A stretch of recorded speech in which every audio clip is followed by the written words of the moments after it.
Hello বন্ধুরা, শুভ দুপুর। সবাই কেমন আছো? আশা করি সবাই ভালো আছো। তো আমি চলে এলাম বিশাখা শীল তোমাদের সাথে একটা নতুন রান্নার রেসিপি নিয়ে, যেটা হলো রুই মাছের কালিয়া।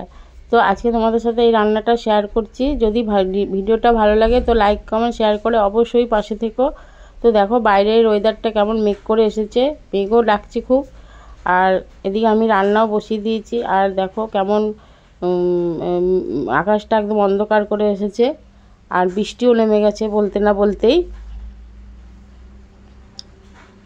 প্রচণ্ড বৃষ্টি নেমেছে আমাদের এখানে। তো তোমরা যারা যারা দেখছো কোথায় কোথায় বৃষ্টি হচ্ছে কমেন্টে অবশ্যই জানিও। বৃষ্টি তো এখন রোজ একদিন দুদিন ছাড়াই হচ্ছে। তো দেখো এখানে আমি মাছ ধুয়ে একদম নুন হলুদ মাখিয়ে রেডি করে রেখে দিয়েছি। আর এখানে মাছের কালিয়া রান্না করার জন্য যে মশলাগুলো আমি নিয়েছি সেটা একবার দেখে নাও। তো এখানে আছে 1.5 চামচ গোটা জিরে, আর 2-3টে শুকনো লঙ্কা, একটু সামান্য আদা কুচো, রসুন কুচো, আর 2টো বড় সাইজের পেঁয়াজ। এই মাছের কালিয়াটা করতে টমেটোটা আর পেঁয়াজটা একটু বেশিই লাগবে। আর ধনেপাতা আর 7-8টা কাঁচা লঙ্কা কুচো। তো এবার আমি মাছগুলো আগে ভেজে নেব। আর দেখো এখানে ফোড়নের জন্য নিয়ে নিয়েছি তেজপাতা, কালো জিরে, শুকনো লঙ্কা, আর নুন হলুদ মিষ্টি তো রয়েইছে, পরপর দেব। কড়াইয়ে তেল দিয়ে দিয়েছি। তেল দিয়ে আমি যে মশলাটা পেস্ট করব সেটা একটু কড়াইয়ে নেড়ে নেবো। জিরেটা, আদাটা, রসুনটা, আর 2-4টে দারচিনি, এলাচ, লবঙ্গ দিয়ে আমি কড়াইতে একটু হালকা নেড়ে নেবো। আর কিছু গোটা পেঁয়াজ কেটে রাখা, অর্ধেকটা গোটা পেঁয়াজ আমি কুচনো পেঁয়াজ আমি নেড়ে নেবো, আর কিছু ফোড়নের সময় দেব। তো দেখো আমি হালকা করে ভেজে নিয়েছি। এবার এটা পেস্ট করে নেব। আর সঙ্গে 4-5টা কাঠবাদামও ছিল। কাঠবাদামটা দিলে মাছের কালিয়ার টেস্টটা একদম অন্যরকম হয়। তা ওই জন্যই আমি বলেছি এটা আমার নিজের স্টাইলের রান্না, একদম ঘরোয়া রান্না।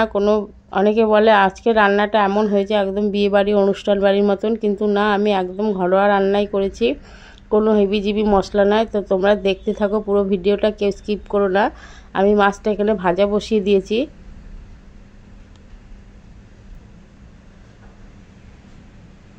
তো আমার মাছ ভাজা প্রায় কমপ্লিট হয়ে এসছে। আর এবার আমি এই মশলাটা এবার পেস্ট করে নেব। দেখো আমি মশলার মধ্যে 4-5টা কাঠবাদাম দিয়ে দিলাম।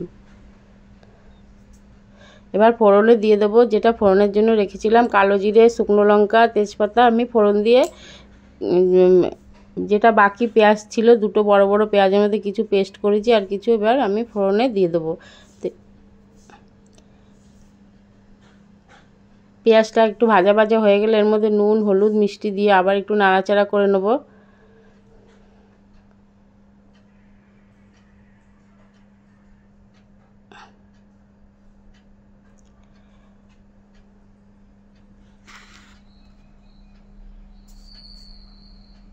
এবার পেস্ট করে রাখা মশলাটা আমি দিয়ে দিলাম। দিয়ে এবার সুন্দর করে কষিয়ে নেব, একদম যাতে তেলটা বেরিয়ে যতক্ষণ না আসবে ততক্ষণ আমি মশলাটা কষিয়ে নেব।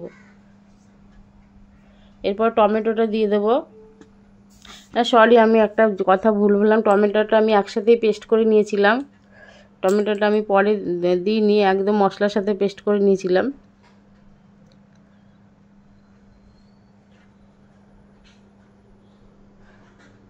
একটু গ্যাসের আগুনটা একটু কমানো বাড়ানো করে মশলাটা একদম সুন্দর করে ভাজা ভাজা করে নিতে হবে, যাতে মশলার কাঁচা গন্ধ না আসে।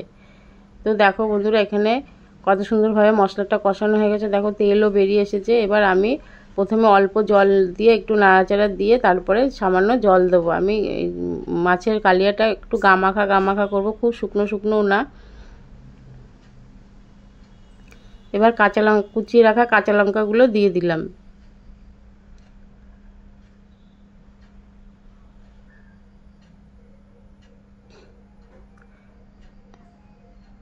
সামান্য জল দিয়ে মশলাটা একটু কষিয়ে নেবো। আবার তারপরে আমি আবার জল দেব।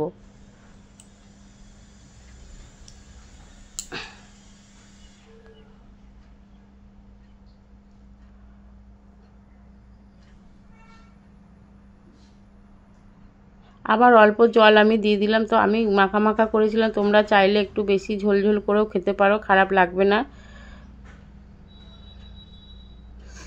দিয়ে জল আমি ঢাকা দিয়ে দেবো 2-3 মিনিটের জন্য। ঢাকা দিয়ে যতক্ষণে ঝোলটা ফুটে উঠবে তারপরে মাছগুলো দিয়ে আবার ঢাকা দিয়ে 2-3 মিনিট গ্যাসের আগুন কমিয়ে দিয়ে রেখে দেবো।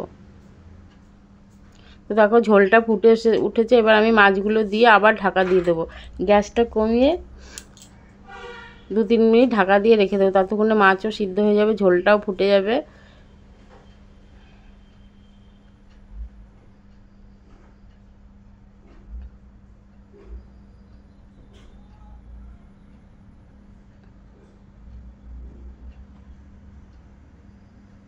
দেখতেই পেলে আমি ঢাকা দিয়ে যে গ্যাসটা কমিয়ে দিলাম।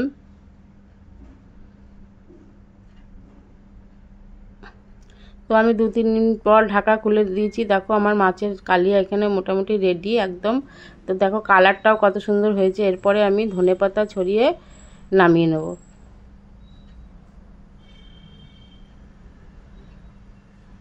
আমি কিন্তু এখানে কোনো গুঁড়ো মশলা অ্যাড করি নাই, সবটাই আমি ঘরের বাটা মশলা দিয়েছি। তোমরা দেখতেই পেলে কোনো গুঁড়ো মশলা আমি এখানে দিইনি, লঙ্কার গুঁড়ো বা জিরের গুঁড়ো কিছুই আমি দিইনি। তোমরা বুঝতেই পারছো খেতে কেমন হবে, রঙটাও কত সুন্দর হয়েছে।